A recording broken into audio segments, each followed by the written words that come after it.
Shown are the tools that were used in the making of this video: a socket wrench, Phillips head screwdriver, needle nose pliers, and a side cutter. These are typical tools needed for the install of the TROLLMaster system, but be aware that your install may use different or additional tools. Now let's join Scott, who is getting started with the install. Alright, so today we're installing the TM214 kit on a Mercury 15 horse 4-stroke. And to start, we're going to mount the servo bracket up on this manifold bolt up here. And you notice what I did on this servo is I actually mounted it on the back side of the bracket and put the screws through that way. What that's going to do, it'll actually move the servo back just enough to help us gain clearance from the cowling once we put it on when we're done. So we just loosen this bolt up.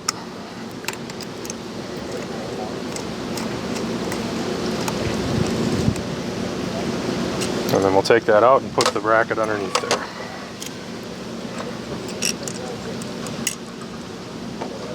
So we're literally just taking this bolt through here. You may need to adjust your cable clamp a little bit, as we need to do here. And then we'll just set this right back in there.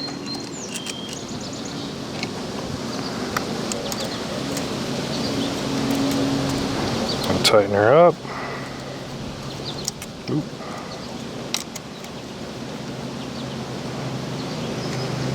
You don't want to make sure you get that back tight again so it doesn't come loose.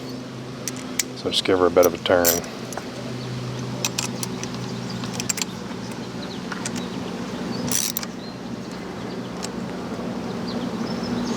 Alright, then we can return our cable back here and put the clamp back down. And that's it for mounting the servo. Alright, so now that we got our servo bracket and servo installed, we'll go ahead and set our arm to the right adjustment. The reason we need to do this is they are not factory preset. They're all going to be a little bit different. So for this one, we're just going to move this one Phillips head screw out and then pull the servo off the body, the servo arm right off the body, and then turn it and then push it back on the stud.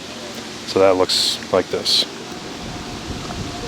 These screws are usually not magnetic, so you want to be careful to not drop them because they're little and they can hide very easily.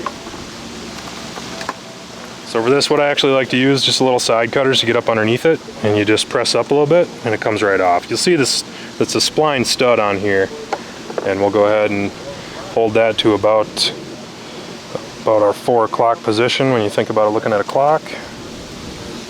So that way when we go to move it, it'll always come back to this position, and that'll be perfect to get the full throw of the motor. I'll go ahead and put this screw back in. It's important to keep that on there. Oh, slippery.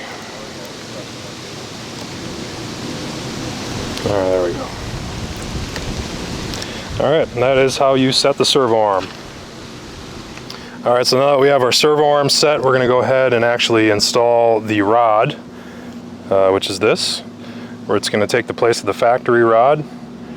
And it has a longer loop on it. That's for a reason. When so it can slide on this stud here. When you pull the throttle open with your servo, it'll actually allow it to be able to move, and it won't pull on any of the throttle cables that you need for your motor. So then we just take this out. Loosen that up, but not all the way, just loose enough so you can get it off. And what you'll actually have to do is just push your throttle up, take this other one out, slip that off, set that aside, and we'll do the same thing with this. Slide that on, and you want to keep an eye on, this one came off just a little bit easy. So what I'll actually do is I'll make an adjustment to the loop size. Basically I'll just grab a little pliers and squeeze on here a little bit. To actually reduce the size of that. You want to have to snap it on there, so you don't want it so loose that it'll just pop off. But because these are kind of a mass manufactured rod, sometimes they need to just a little bit of tweaking to get them to fit. So we're just going to make a little squeeze, and hopefully that'll bring her down just a little bit. You can use a small mallet or a little ball peen hammer too. I've used those in the past, those work well. So we're just making a squeeze to reduce the size of that rod. So we'll see if that fits. All right, so we've made our adjustment, our final adjustment here, let's hope. Yep, that's a good fit. See how it kind of holds itself on? You got to snap it on there.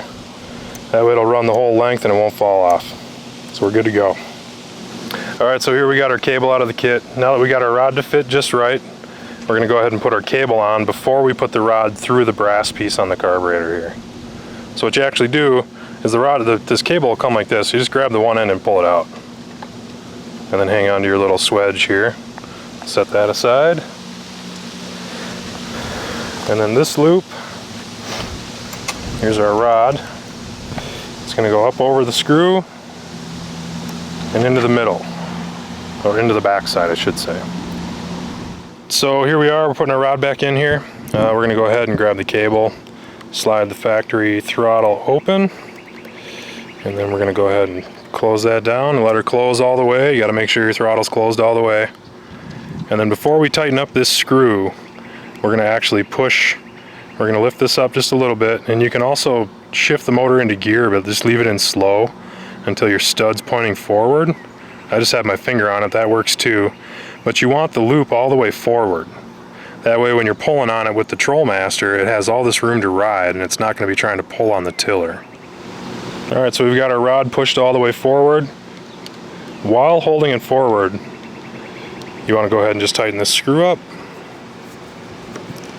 until it's snug. And give it some support. And just give her a little quarter turn so it's nice and tight. And then you'll notice again that this loop is all the way forward. Alright, so our rod's all the way forward. We're shifted into gear and just into slow setting. And I'll show you, when you move the factory, that's why you put it all the way back here. So this stud can actually push the rod, which is going to push that throttle open for you. And then if your throttle's closed and you're going to use your TROLLMaster, you just pull it and it rides right on that loop. That acts as a bypass, so you're not pulling and damaging the servo or pulling on the throttle cable drum.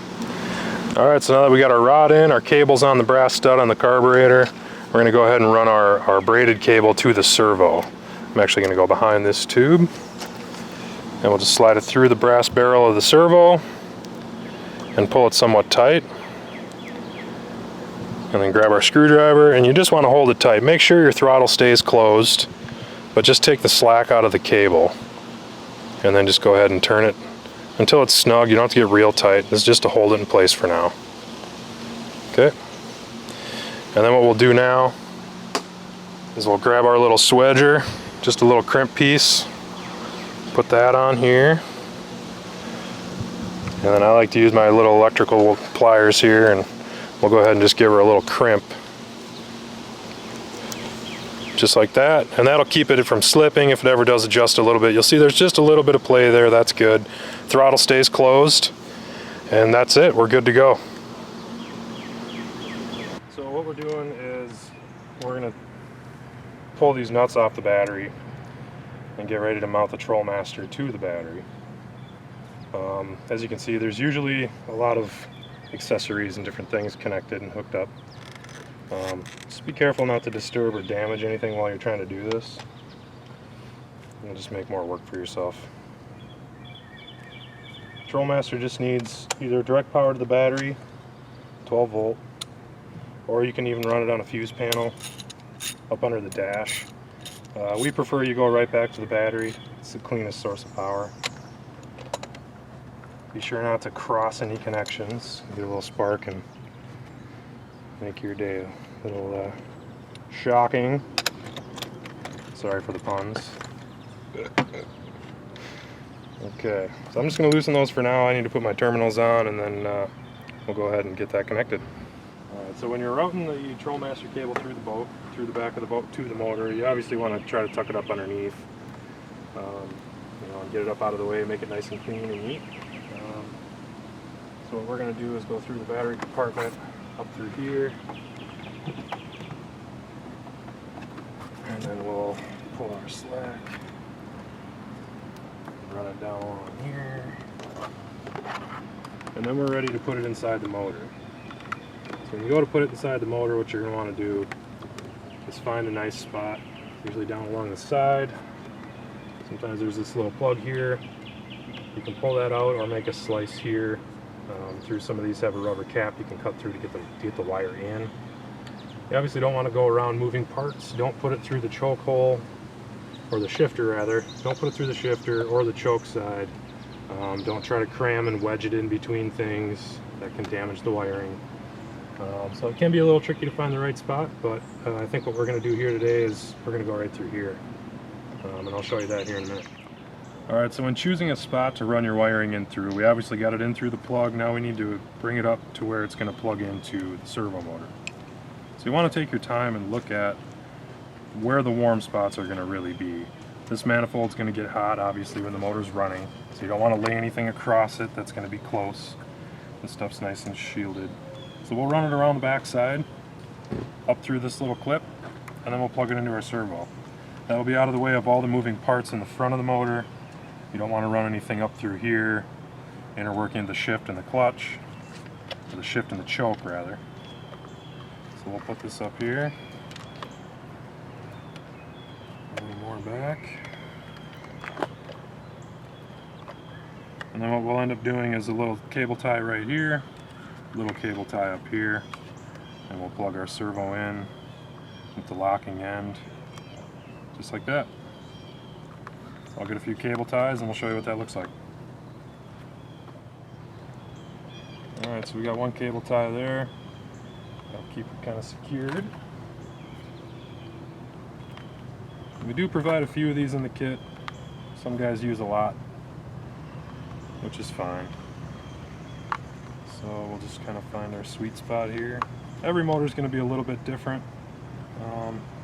You know, we like to just keep things out of the way of moving parts and keep them away from the heat. The moving parts, I suppose, are probably the biggest concern. You don't want your cable getting caught anywhere that's going to pull on anything and damage anything. So, and keep in mind you will be putting your cover back on after you put this wire in, so you don't want it hanging out too far. Make sure you tuck everything back the way it was. I'll probably clean this up a little bit more, but you get the idea of tucking this out of the way. We'll trim these ends off here as we go, and then we'll get to connecting our cable. So when zip tying things to the tube, obviously this is an air line for your intake. You don't want it too tight. Tight enough just to keep the cable there, but don't close this hose off. Don't get on it and tighten it up too much. Alright, now that we got our cable installed on the engine, we'll actually work it through a little bit here. We'll attach it to some of these other motor cables to keep it out of the way of any moving parts in the engine itself. Just a few zip ties to keep it tucked away. Watch out for your moving parts again. You're going to have to move those eventually in operation, so you don't want to get too close to those. But find a nice secure spot. Every application is going to be a little bit different depending on what you have set up on your motor. Alright, so now that we got our motor cable routed, we'll go ahead and plug the TROLLMaster to the battery here. Put the positive side on.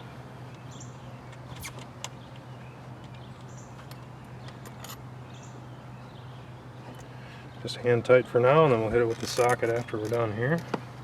Slide that back. Put the ground on here.